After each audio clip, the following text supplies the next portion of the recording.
കണ്ണപ്പ മോഹൻലാലിനെ കോമാളിയാക്കാൻ നടക്കുന്നവരോട് 3 മണിക്കൂർ പടത്തിൽ 20 മിനിറ്റ് സ്ക്രീൻ ടൈം കിട്ടിയ പ്രഭാസ് മൂവിയായി നിങ്ങൾക്ക് തോന്നിയില്ലേ?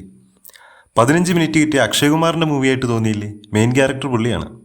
ഫസ്റ്റ് ഹാഫ് നിറഞ്ഞു നിന്ന ശരത് കുമാറിൻ്റെ മൂവിയായിട്ട് തോന്നിയോ?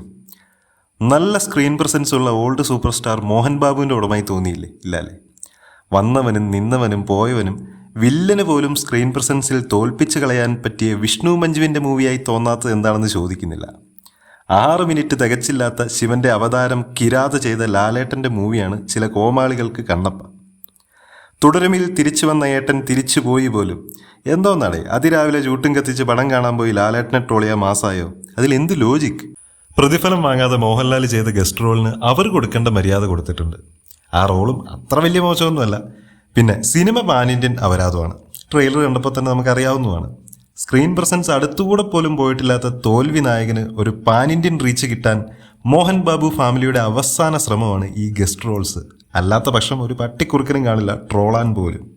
മോഹൻലാലിനെ വിട്ടിട്ട് സിനിമയെ കളിയാക്കും, അതല്ലേ അതിൻ്റെ ശരി. VFX പടുതോൽവി, നായകൻ തോൽവിയുടെ അവസാന വാക്ക്, സ്റ്റോറി നിരീശ്വരവാദി വിശ്വാസിയാകുന്നു. ഒന്നിരുത്തി ചിന്തിച്ചാലുള്ള വിശ്വാസം കൂടി നശിപ്പിക്കുന്ന നല്ല ഫസ്റ്റ് സ്റ്റോറിയാണ്. ഫൈറ്റ് സീൻസും പോരാ, ലൊക്കേഷൻ ഫ്രെയിംസ് എല്ലാം ബഹുകേമം.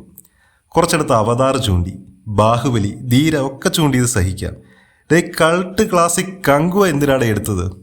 ശരത് കുമാർ കൊള്ളാം, മോഹൻ ബാബു കൊള്ളാം, കാജൽ അഗർവാൾ കൊള്ളാം, നായികയും കുഴപ്പമില്ല. പ്രഭാസ് ആദിപുരുഷനേക്കാളും ഒക്കെ ഭേദം. അക്ഷയകുമാറിനെ ശിവനായി കാണാൻ പോരാ, അത് ഓരോരുത്തർക്കും ഓരോ ടൈപ്പാവാം. പടം A to Z ട്രോൾ മെറ്റീരിയലാണ്. അതൊന്നും മോഹൻലാൽ കാരണവുമല്ല, അങ്ങേരെ ഈ സിനിമ ഒരു തരത്തിലും ബാധിക്കാൻ പോകുന്നില്ല. എന്നിട്ടും കോമാളി കളിക്കുന്നവർ കളിക്കട്ടെ. മകനെ ഗതി പിടിപ്പിക്കാൻ, മറ്റുള്ളവർക്ക് തെറിമേടിച്ചു കൊടുക്കാൻ മോഹൻ ബാബുവിന് ഇനിയും തോന്നാതിരിക്കട്ടെ എന്ന് നമുക്ക് ആശംസിക്കാം.